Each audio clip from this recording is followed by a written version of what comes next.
Hello, good morning. Magandang umaga sa lahat. Good morning to everyone. This is Justin Talk News PH.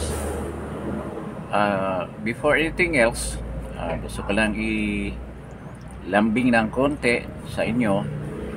Please press that like button, then share this video to your friends, and of course, subscribe to this channel. Paki-subscribe na lang kahit isa-isa lang, okay lang sa akin yan. This morning, ang pag-usapan natin, isa sa mga topic natin at pag-usapan ngayong umaga na ito ay yung mga pronouncements ni Attorney Harry Roque regarding doon sa freezing of accounts doon sa mga suspected na involved doon sa conspiracy to abduct President Rodrigo Roa Duterte. So isa yan sa pag-usapan natin.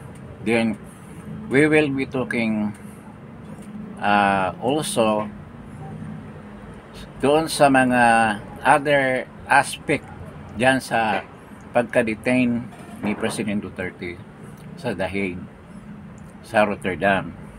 Then we will be talking about yung mga updates na sinabi ni BP Inday Sara during his press con kahapon. Then other matters like the subpoena na ni-request ni Senator Amy kay Jesus Escudero. So itong lahat na to ay we will try to give our opinion, our commentary with regards to these issues. Ngayon, gusto ko lang i-mention yung unang pronouncement ni ang unang topic na pag-usapan natin, yung pronouncement ni Attorney Harry Roque with regards to the freezing of accounts or assets ng mga suspected na kasama doon sa nag-conspire to kidnap or abduct the president and imprison him in the Rotterdam ICC detention facility. So ito, alam naman ng lahat kung ano ba talagang nangyari.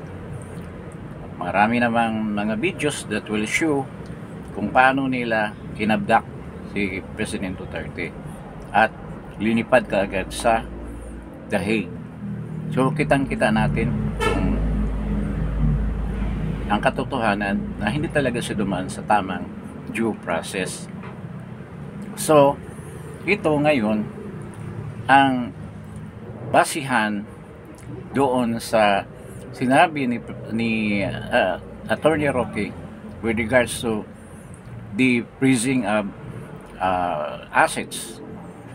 Kasi si President Trump nag-issue ng executive order that froze the assets of ICC officials and their families. So, ibig sabihin, kung mayroon silang mga bank accounts na nasa US, mga properties na nasa US, hindi na nila yan magalaw. Then, hindi rin sila mabigyan ng visa kung gusto lang pumunta sa US. Meron ding sinabi si President Trump doon sa executive order niya na kapag itong may mga gagawin ang ICC doon sa mga allied countries niya, i-apply din niya ang the same process or proseso sa pag-frozen ng kanilang mga assets. Yung sinabi na hanggang doon na lang sa pag-mention ni President Trump with regards to the case of Benjamin Netanyahu ng Prime Minister ng Israel, sabi nila hanggang dyan lang daw yun. So there was no mention of other allied countries after Israel Prime Minister Netanyahu's protection na binigyan ng US with regards to an arrest of the ICC. So, doon kasi sa word na sinabi ni President Trump, hindi naman niya sinabi talaga, kung basahin mo yung transcript doon sa executive order na minention niya, na sinabi niya, hindi niya sinabi na hanggang kay Prime Minister Netanyahu lang ang application ng freeze order doon sa mga allied countries na pinuprotektahan niya with regards to an arrest of the ICC. Kasi ang pagkasabi doon sa EU ni President Trump, kahintulad, meaning tulad ng kay Benjamin Netanyahu. So, in case of an arrest of an official of other country, like the case of Benjamin Netanyahu, the same executive order will apply for that purpose. So, ibig sabihin, mag-effect din yung pag-freeze ng assets doon sa mga taong mag-aresto ng isang official ng isang allied countries ng US. Yun ang interpretation ng karamihan. At ako, yun rin ang pagkaintindi ko, na ginawa lang ihimplo. Ginawa lang ihimplo yung case ni Benjamin Netanyahu. So, ibig sabihin, kung itong the same pangyayari ay magaganap sa isang leader sa isang country or any other official ng isang country, mag-a-apply din yung pag-freeze ng assets doon sa mga naging material suspects doon sa pagka-aresto sa individual na yon, sa official na yon.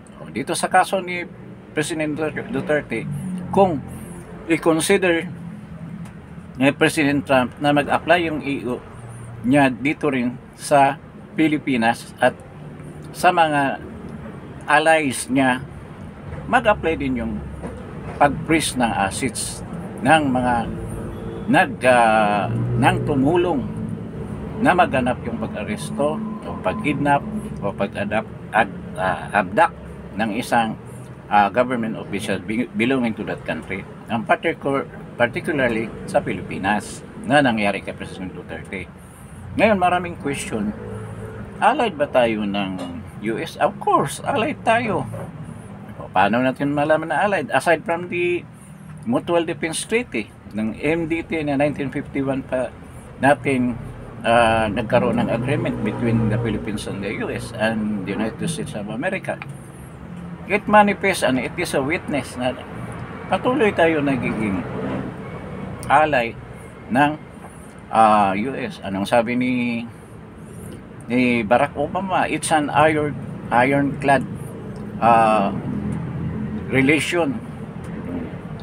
Yung treaty na yan, ironclad daw. Yan ang sinabi niya. So, isa rin yan sa mga manifestation na talaga tayong ally tayo ng US. Then, sa pagka-ngayon, nakikita naman natin kung ilang US bases ang nandito. IDCA sites yan. Whether you like it or not, maraming ayaw dyan sa IDCA. Kahit ako, ayaw ko yan. Dahil it will be a magnet for a conflict, a bloody conflict with China. But, it is a manifestation ng US talagang ally tayo. Then, personally, if we talk about relationship between two leaders, during the administration of President Duterte, nagkaroon ng Asian Summit.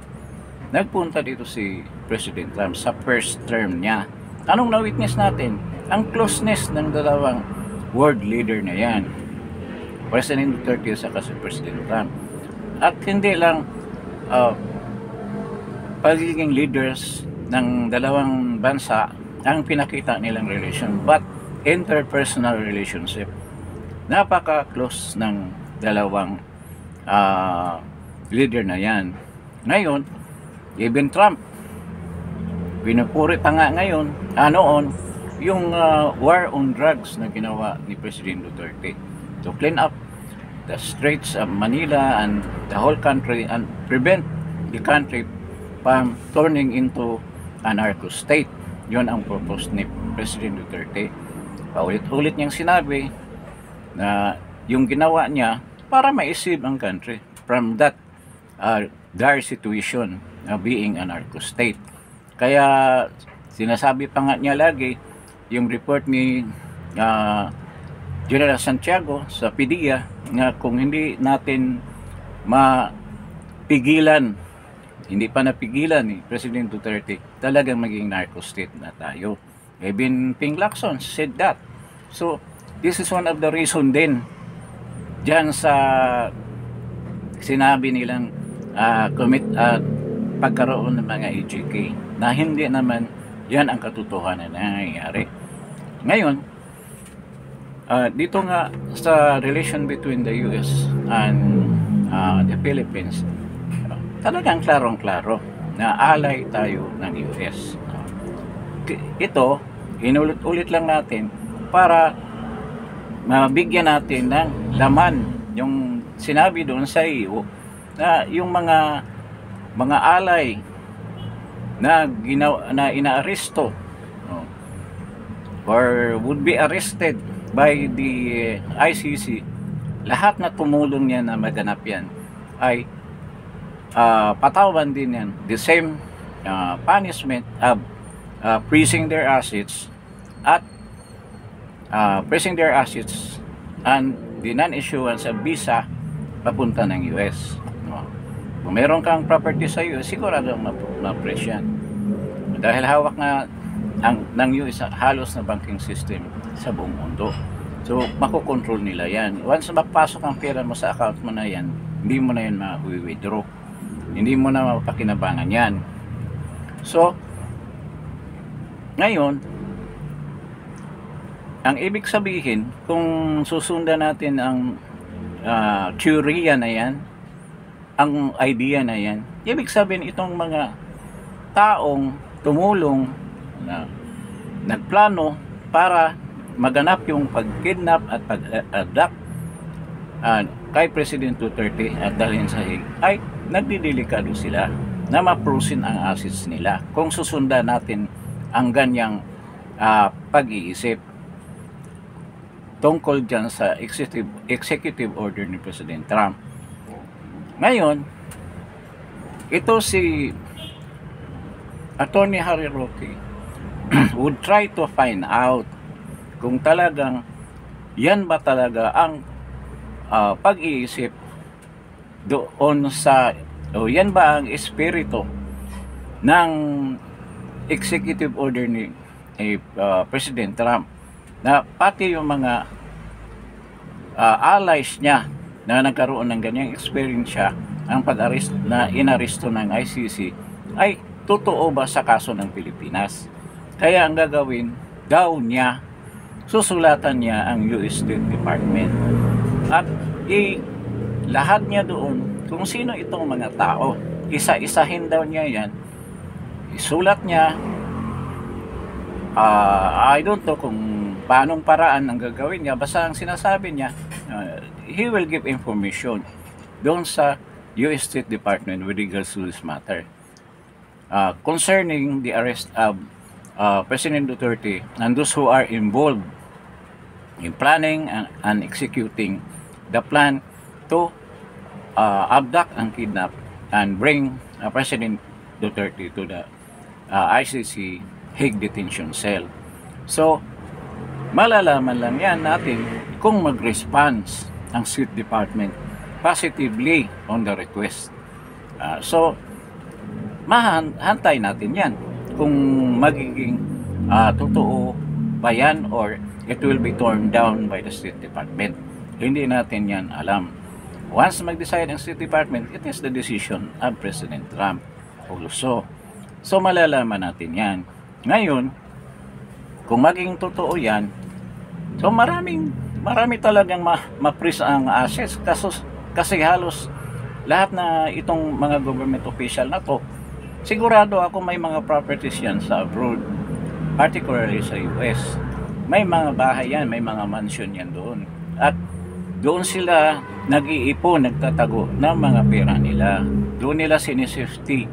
Aside from doon sa Caribbean countries, and in Switzerland, kung saan yung mga ill-gotten wealth, doon sinisafety dahil may protection ang mga bank accounts sa mga countries na to.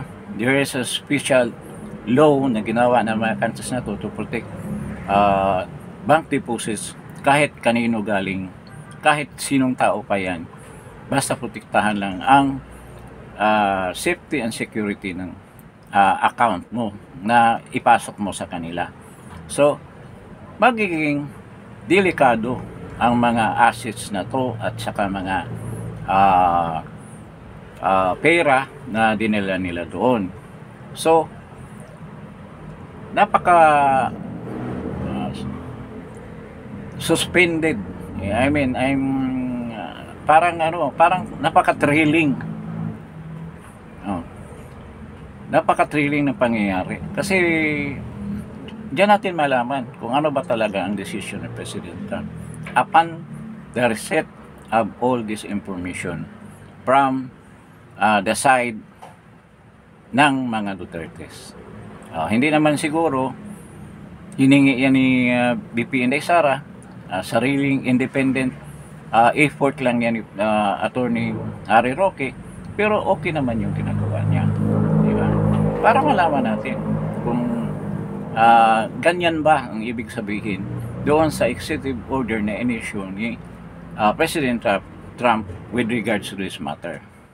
So tabayan na natin kung ano mangyayari, and I don't think magdili-dali si Attorney Harry Roque ng pagbigay ng information na yan sa US State Department. Kasi alam mo na naman ang resentment ni Harry Roque sa ginawa sa kanya ng Marcos administration, parang binggansa na rin ito.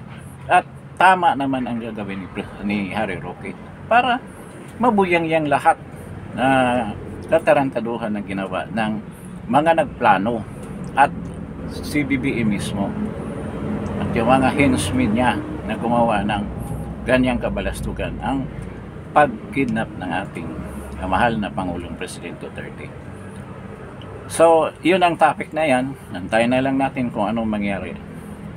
Other topic naman, meron ding ito fast forward na kasi maraming nagtatanong sa akin nung yung mga pronouncement nga ni Harry Roque. So ang iba hindi nila mag-gets gaano, hindi nila maintindihan.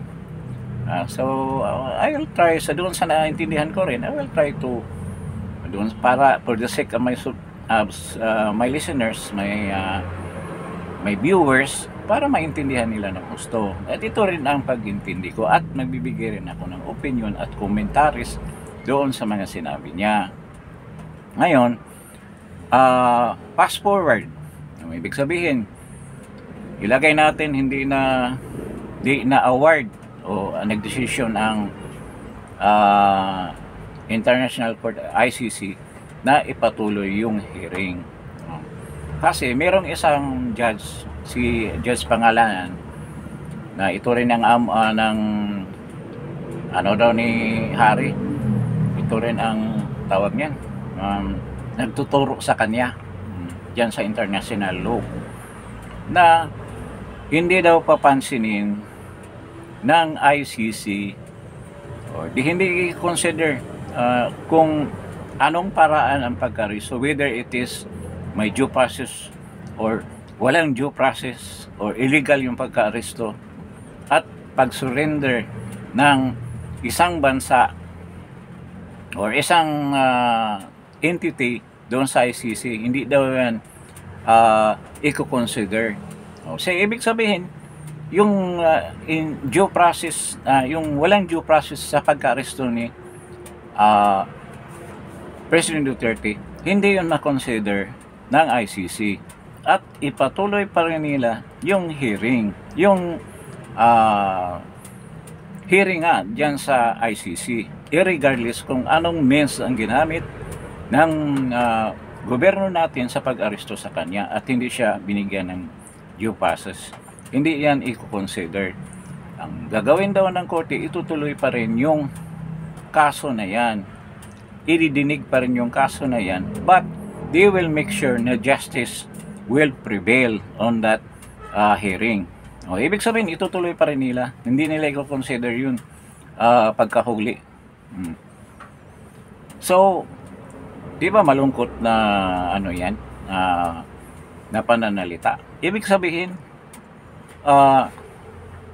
yung ICC, handa silang i-violate yung kanilang article, ang statute nila doon sa article number 59, na kailangan dadaan sa due process ang isang aarestuhin or inaresto, at bago dalhin doon sa ICC, litisin mismo sa bansa niya at bigyan pa nga siya ng pagkataon na magkaroon ng mag-bail o mag-file ng interim release sa bansa niya. Lalabagin nila yan. Kung yan ang opinion ng isang judge ng Pilipino, di ba? Klarong-klaro naman na nakalagay sa Article 59. Kahit anong sabihin mo, violation na yan mismo sa kanilang batas. Kaya nilang i-violate yan para lang matuloy yung hearing. Kung logical lang ang pag-iisip mo, para maano raw yung hustisya, ma-attain. Paano nga? Nung unang step pa lang, wala nang hustisya ang binigay mo diyan sa suspect na hinuli na ninyo at linabag ang kanyang karapatan, karapatan na dapat niya ma-experience sa bansa pa lang niya. So, parang it's very conflicting and contradictory doon sa totoong intensyon ng Article 59. Kaya I think yung judge, hindi rin niya inisip yan na mayroong ganyang batas, existing law. Ito naman si Chis Escudero, anong sabi? Legal daw yung pagkahuli niya. Alam na natin kung si Chis Escudero, alam na natin anong karakas niyan. Patumba-tumba yan, patuwang-tuwang yan para babango siya. Pero noong pa, alam ko na yan Noong matagal na, alam ko ang diskarte niyan. Ngayon, so, kung iisipin mo nga yan, kung mangyari yan, kung ituloy pa rin nila despite sa pleadings ng attorney, legal counsel, lead legal counsel, ang defense team ni President Duterte na si Nicolas Gokman, at hindi ang pakinggan, diyan pa lang nakikita na natin kung ano ba talaga ang ICC. Di ba? Nakikita na natin ng intensyon nila na maka-convict lang ng isang tao na gumawa lang ng kanyang katungkulan bilang isang presidente ng isang bansa. Ngayon, ito nga, kung ipatuloy nila yan, nasa extreme na case tayo, at alam na ng ICC na maraming paglabag mismo sa batas ng bansa kung saan ang galing yung tao na suspect nila na si President Duterte, at nalaman din ng ICC kung anong proseso ang nailabag. Yung due process hindi talaga in-exercise during the arrest of President Duterte. Kung alam na nila yan, sabi ni Harry Roque na pwedeng ireklamo sa mga human rights courts yung kaso na yan. Ngayon, pwede daw yan idulog sa UN Human Rights Council. Pero tandaan natin, ang dami ng reklamo dyan sa UN Human Rights Council. Naalala mo ba yung kaso ng QGC, ang pagpasok nila BBM dyan, nila General Torre? Naalala mo ninyo pa ba yun na nagpunta nga sila ni Ka-Eric dyan, punta dyan sa New York at pinail nila yung reklamo na yan? Meron ba nangyari doon? Wala akong narinig na o hindi pa nakapaghatol ang UN Human Rights Council with regards to that matter ng ICC. Sa daming kasong pinail dyan, wala akong alam na desisyon or kung mayroon mang desisyon na nag-favor doon sa petitioner, hindi rin na-implement kasi wala silang way to implement doon sa desisyon nila, di ba? Kasi wala naman silang security component. So useless din yan. Merong mention si Attorney Roque, yung European Court of Human Rights. Ito, kung basahin mo doon sa ano nila, halos lahat talaga ng EU members ay member dyan sa European Court of Human Rights. Kasi gusto nga nila protektahan ang lahat ng mga mamamayan, whether nag-asylum ka or basta nanirahan ka sa Europe, protektado ka ng human rights. At ito, natatag nga yung European Council of Human Rights, a Court of Human Rights. Ang in-emphasize doon, na once malalaman na ng ICC na may violation nga doon sa pag-arrest na kahintulad ng kidnapping at abduction ang nangyari dahil nga lack of due process. Kung alam na nila yan, pwede mismo ang pamilya si President Duterte mismo, through his lawyers, will file a case diyan sa European Court of Human Rights. Doon niya i-file. At ang pananagutan, sasagutin niya dyan, sa kaso na yan, hindi na yung ICC, kung hindi yung Netherlands mismo, yung bansa kung saan naroon yung ICC. Kasi yung nagpakulong ni Duterte, ang facility na ginamit niyan, hindi na under sa ICC, but under din sa government ng Netherlands. Kaya dyan, ang sasagot dyan sa complaint o sa ipapile na kaso, kung hindi pakinggan ng ICC, ituloy pa rin yung hearing na yan, pwede mag-file dyan sa European Court of Human Rights, at ang sasagot ang Netherlands government mismo. Kasi sila na ang humawak yan sa detention. Yung detention facility na yan ay under na sa bansa ng Netherlands. Kaya sila ang sasagot dyan. Ganyan, medyo lalaki ang sitwasyon.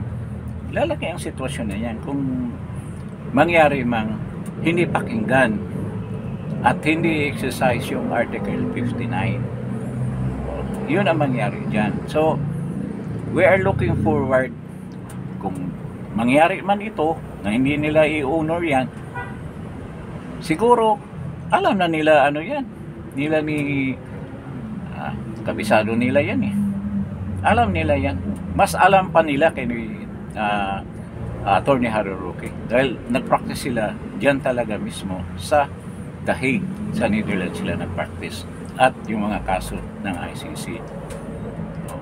But isa lang yan sa mga option. At I don't know kung anong reaction ng Netherlands kung mangyari man yan. I don't know kung dito pa lang sa unang-una pa lang na kung ituloy yung hearing na yan, hindi kaya mag-intervene yung government ng Netherlands. Hindi kaya sila nakialam dyan. Kasi alam na nila kung saan papunta yung kaso na yan. Which is purely naman talaga political. Political lang yung kaso na yan. Isipin mo, 43 ang victims. Tapos hindi pa sigurado kung they were systematically tawag niyan, na pinatay o talagang normal police operations lang yan. sa anti-drug war na in-implement ni President Duterte.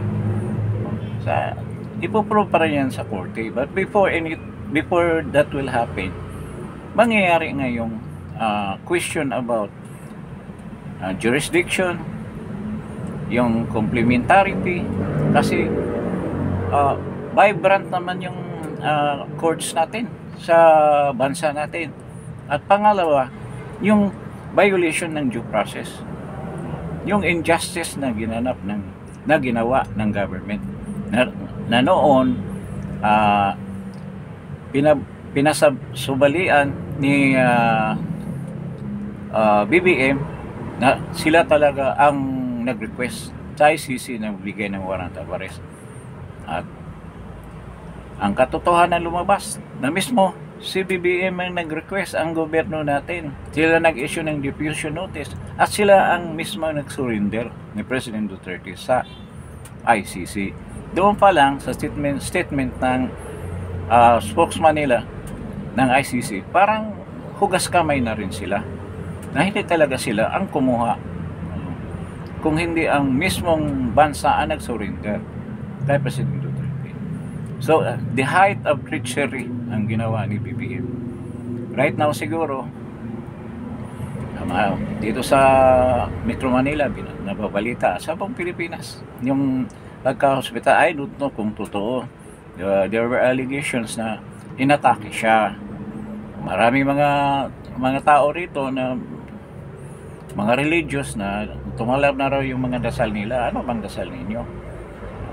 Dapat ang dasal ninyo na mahahaba ang kanyang buhay. Kasi any prayer na masama at naghahangad ng kasamaan sa kapwa tao ay hindi didingkin ng Panginoon. Di ba? No. I don't know kung kanino kayo nagdasal. Kasi naging epektibo daw yung dasal nila. Pero in limbo pa rin tayo kung anong talagang totoong nangyayari. Kasi wala naman tayong mababasa sa social media. Even social media, puro lang mga allegations. Puro lang mga balita-balita. Ayaw naman natin sumama dyan. Baka masabi pa nila nagpipick news tayo. But yun ang naririnig natin na wala namang matibay na ebidensya kung ano ba talagang nangyari. So, dyan,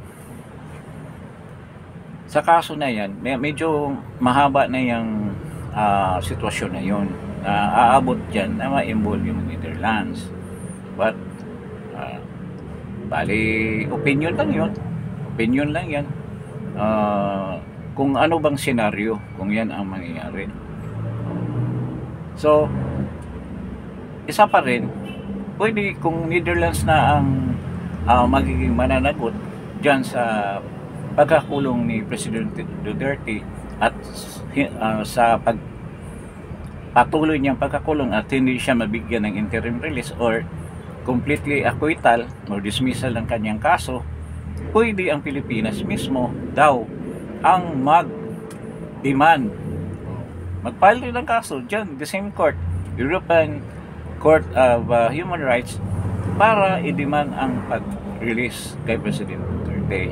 At ito sa Philippine government galing. Maraming question. Gagawin kaya ni Bongbong yan? Hindi mangyari yan. Siya nga nagpakulong tapos siya magpalabas. Posible yan. Ay, sabi pa nga ni Claire Castro, hindi daw nila tanggapin. Ganun ba kagaling yun? Samantalang yung mga convicted criminal na nakapatay doon sa Middle East, yung nangyari dito sa mga ibang bansa, dito sa Asia, na nagkaroon ng kaso doon sa ibang bansa, mga criminal cases pa, they were sentenced. Nang binalik dito sa Pilipinas, tinanggap natin dahil sila ay Pilipino. Hindi naman pwedeng kung ano pang nagawa nila, isa lang bagay ang malaking halaga para sa atin. Kung ano yun ay ang pagiging Pilipino niya. Kaya kung whatever reason na sinasabi, ito si Claire hindi nag-iisip. Kailangan maibalik yan at tanggapin ng pamahalaan. Noong dinukot niyo si President Duterte at dalhin sa dahig, okay sa inyo. Di ba? Kayo ang namumuno doon, kayo ang nagpaplano. At ngayon na kung mangyari man na ibalik ng ICC yan dito sa Pilipinas, hindi nyo tanggapin. I don't know kung ano mangyari kung ganyan ang gagawin. Ang gagawin ng ating pamahalaan, lalo kayo magkagulo. Ngayon pa nga lang, we're on the verge of a conflict. I hope na hindi maging bloody itong conflict na to. Parang mushrooming, parang clouds na gustong magbuhos ng malakas na ulan, parang ganun. Itong mga period ng ating history dito sa Pilipinas. There is ano ba yung term na yan? Merong namumuong pangyayari na hindi maganda na magaganap dito sa bansa natin, and hopefully walang madamay na mga civilian dito sa pangyayaring ito. At sana naman yung nagbabalak ng madugong pangyayari, wag na nyo ituloy yan kasi hindi yan maganda. Ngayon, ito nga, kung magkadimandahan man, darating tayo sa ganyang punto na mismong pamahalaan na ang mag-initiate para ma-release si President Duterte by filing a case sa European Court of Human Rights, Netherlands versus the Philippines. Hindi mangyari yan during the regime of Bongbong, no? So ano daw ang possibility na mangyari yan kung si President Sara Duterte na ang maging presidente ng Pilipinas? Marami ding, ang daming dyan sa pagiging presidente ni BP Sara sa Pilipinas. Ang dami talagang kinabahan dyan, sa totoo lang. Kasi ang daming mangyari talaga sa bansa kung yan ay mangyari. At puro yan kagandahan ang mangyari kung si BP Sara. There's a big possibility na ma-release talaga kung darating man tayo sa punto na yan na magkadimandahan ang Netherlands. Talagang hindi demand yan ng Pilipinas na walang kasalanan yan. Walang due process ang pagkahuli. Malaking possibility na i-release yan ng Netherlands kung darating tayo dyan sa punto na yan. At magkaroon ng maraming simpatiya sa ibang mga bansa sa mundo. Even European countries, tulad ng ginawa ng Hungary doon sa pagsuporta nila kay Benjamin Netanyahu ng Israel. Balak na nilang mag-withdraw ng membership dyan sa ICC. So nababahala rin ng ICC dyan kung patuloy niyang gagawin yan. At once gagawin yan ng Netherlands sa pagmamatigas na hindi i-release si President Duterte kung patuloy yung hearing na yan, kasi hindi naman kaagad yan magbigay ng decision. But kung alam na nila na there's injustice sa pagkahuli na hindi pa rin nila ilabas yan, talagang mapipressure sila ng ibang bansa. Particular the US, mapipressure sila dyan, China and Russia, na ito si President Duterte ay may magandang relasyon noong naging presidente pa siya sa Pilipinas. Nagkaroon siya ng magandang relasyon sa Russian President na si Vladimir Putin, kay presidency ng China at kay President Donald Trump ng US. So, magkakaroon ng pressure dyan, both ICC at ang Netherlands, kung ipapatuloy nila yan. At kung matigas talaga ang ICC, dahil alam mo naman non-performing ang ICC according to the members of ICC, member countries. Kaya talagang ginawa nila na manghuli tayo. Kasi ang mga hinuhuli kasi nila yung mga leaders ng African nations lang. Kadalasan na nakapiit dyan sa detention silang ICC. Maghuli tayo ng isang sikat na presidente sa Asia para ipakita tayo natin na nag-perform tayo. O anong nagmamadali sila, sumabit tuloy. Sumabit sila ng husto dyan. At ngayon, iba na ang tingin ng karamihan ng mga nasyon nagkaroon na ng question ang kanilang katapatan. Ang pagpataw ng tamang hustisya doon sa mga hinuhuli nilang mga suspects. At linilitis nila dyan sa International Court, ICC, yan sa ICC. So, yun nga, kung si si BP Sara maging presidente, siguradong darating tayo sa ganyang punto. Ngayon, itong ang nangyari kay President Sara, Vice President Sara sa The Hague, nagkaroon siya ng press conference, yung update ng sinasabi niya na pauwi na raw siya dahil kompleto na yung legal team, yung defense team ni President Duterte. So nabuo na yung team na yun. I think 4 sila na abogado doon sa legal team. At walang Filipino na abogado na kasama sa legal team. But maraming nagbibigay ng information, advice, mga ganyan. Lahat ng mga information about jurisprudence dito sa ating bansa. So hindi na kailangan na magkaroon ng mga nagkaroon ng Pilipino na regular na member ng team kasi limitado nga ang composition ng defense team. So marami naman nagbibigay ng information. So hindi na kailangan. So will inform na sila. Yung mga sinasabi ni Nick Kaufman, attorney Nick Kaufman, sa mga interviews niya, alam mo na sa tingin ko, sa the way he's talking, alam na niya ang mga nangyayari sa Pilipinas, tsaka yung mga batas na linapag. Kasi meron nag-explain sa kanya na mga Pilipino. Isa na diyan si VP Inday at si President Duterte mismo. Na dati namang prosecutor sa President Duterte, alam niya yan. Kaya hindi mahirapan si Attorney Kaufman na magbigay ng decision or pleading sa ICC. Ganoon ang nangyari dyan. So si Vice President Sara, within the week yata, pauwi na rin kasama ang mami niya na si Ma'am Elizabeth Zimmerman. Pauwi na sila. I don't know, si Kitty siguro at saka si maiwan doon. So yun ang balita. Then medyo natatawa lang si BP Sara doon sa statement ni Bongbong na glad na I help. Hindi alam ni Bongbong na that was a very sarcastic statement. Very sarcastic. At nahuli si BBM na siya talaga nagpadala kay President Duterte. Sa sarili niya, inamin na niya kasi siya ang nakatulong ako na mangyari yung wish mo na magkaroon kayo ng magandang relation with your father. Magkaroon kayo ng pag-uusap doon sa mga gusot sa inyong pamilya.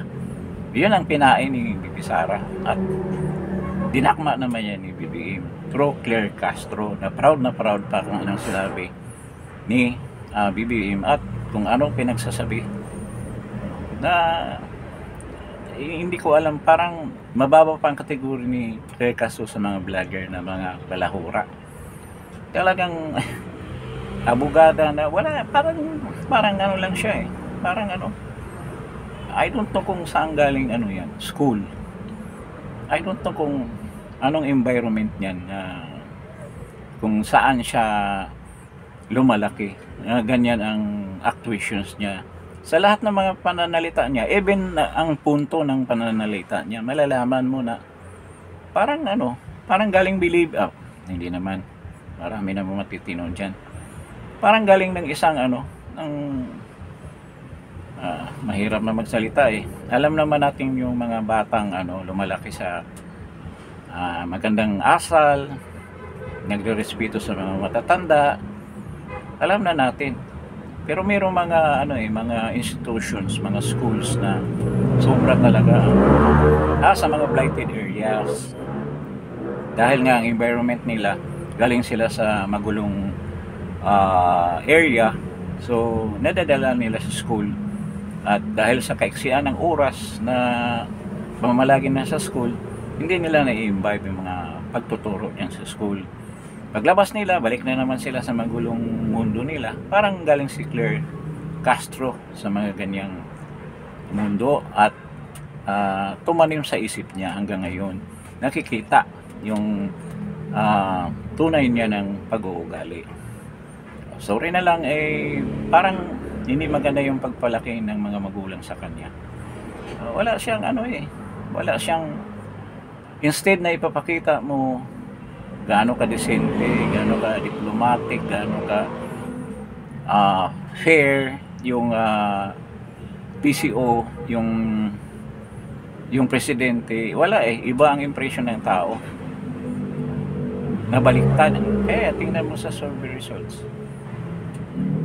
Ang pinakamababang na-attain ng isang presidente na trust rating sa buong history ng Pilipinas, si BBM lang ang nakaangkin ng ganyang trust rating.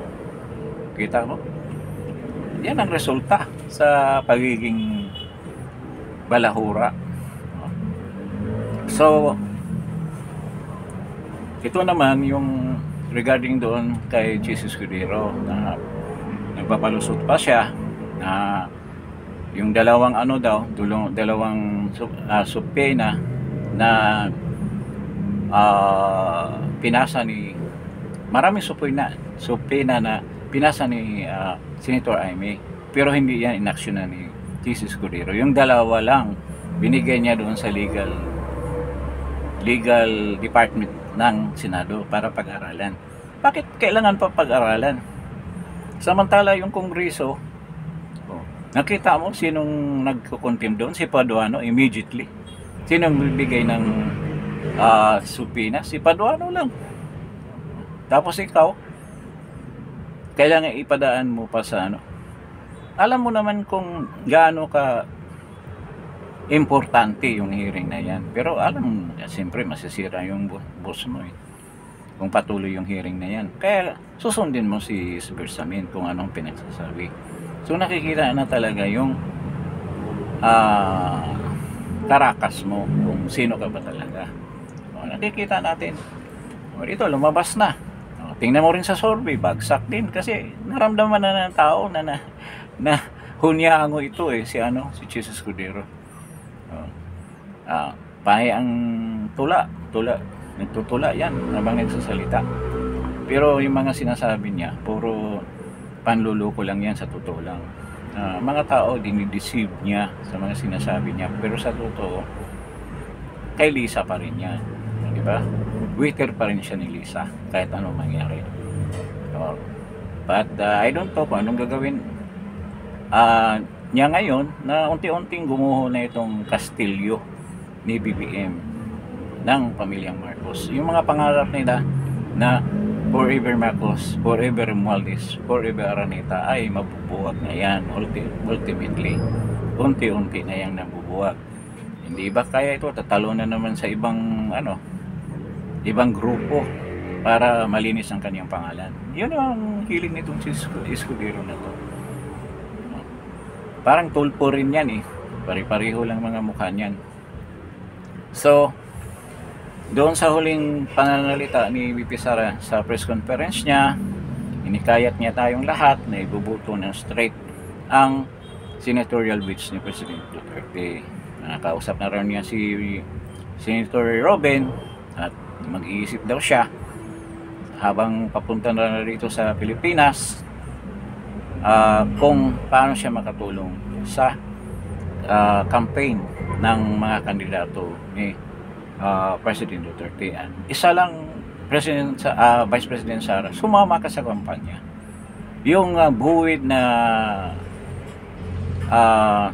nagkaroon ng parang bakanting espasyo sa pag-alis.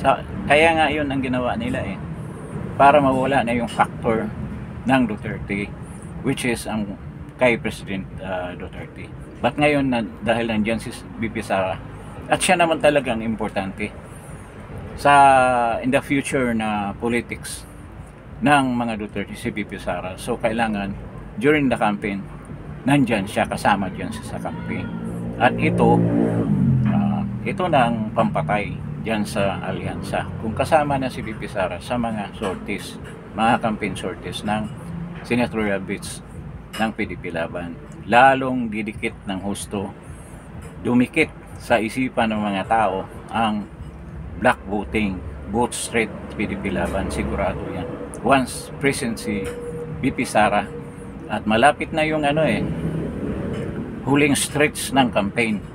Ito, the last 2 weeks yan kadalasan, 15 days yan dapat ang banata ng kampanya, kasi yun ang retention kadalasan ng mga voters, last 15 days. Kasi masyado ka naman maaga nangangampanya, mawawala yung memory ng tao niyan pagdating ng dulo. So kailangan medyo malapit ng konti, at 15 days is the ideal number of days na dapat itudo na yung kampanya, at tamang-tama yung pag-uwi ni Vice President Sara. Yun din ang purpose bakit nandoon si Robin Padilla, kasi noon medyo adamant si VP Sara kung sasama ba. Sinasabi niya lagi na wala siyang i-endorse na candidates na senatorial bids, pero ngayon nag-iba ang hangin dahil nandoon si Robin. Siguro talagang inaraw-araw ni Robin makipag-usap na ito talaga ang paraan para maiba natin ang composition ng Senate natin at magkaroon ng totoong pagbabago. Sinabi ni VP Sara yan. Nakapagtataka dahil yun din naman ang sinabi ni Senator Robin doon sa mga previous speeches niya doon sa The Hague. So probably ito ngayon, pag uwi ni VP Sara, I think magkasama sila ni Senator Robin Padilla. Diyan na natin ma-manifest. So nakaplano na lahat na yan. Ngayon, yung mga sorties ni VP Sara, at I hope na wala namang pending warrant kaya si VP Sara, baka paglapag niya gagawin din nila ang ginawa nila kay President Duterte, kay VP Sara, pero hindi mangyari yan ngayon. Dapat hindi niya pa alam kung saan siya lalanding. Lalanding siya doon sa sa Zamboanga para protektado siya. Dito sa Cotabato, may international airport pa yung Cotabato, diyan sila landing sa BARM para sigurado. Maghahantay na doon ng grupo ng mga kadugo ni President Duterte na mga Tausog, mga Maranao, doon na lahat.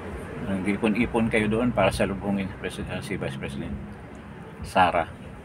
So yun, maganda ngayong mangyayari ngayon sa pagdating ni Vice President Sara, at I'm sure na sa pagdating niya there'll be a raucous welcome party para kay Vice President Sara. Parang victory party na rin yan. Bakit ko masabi yan? Alam mo yung pagpunta ni VP Sara sa The Hague, nagiging triple ang kanyang popularity, hindi lang dito locally sa Pilipinas, kung hindi worldwide. Nakilala siya ng husto. Dati yung mga presko ng VP Sara, wala mga foreigners, pero makikita mo doon ang dami ng foreigners. Yung iba nagtatanong pa nga. Ang dami ng mga foreign media doon na nakikisama sa preskon. Nagkaroon sila ng interest kay VP Sara, knowing that si VP Sara, kung wala lang gagawin na masama ang administration ni PBBM, siya talaga ang the next president ng Pilipinas. Kahit anong gagawin ninyo, hindi yan mapipigilan. Kahit na itong impeachment. At para makatulong tayo, ibuto natin ang PDP Laban straight.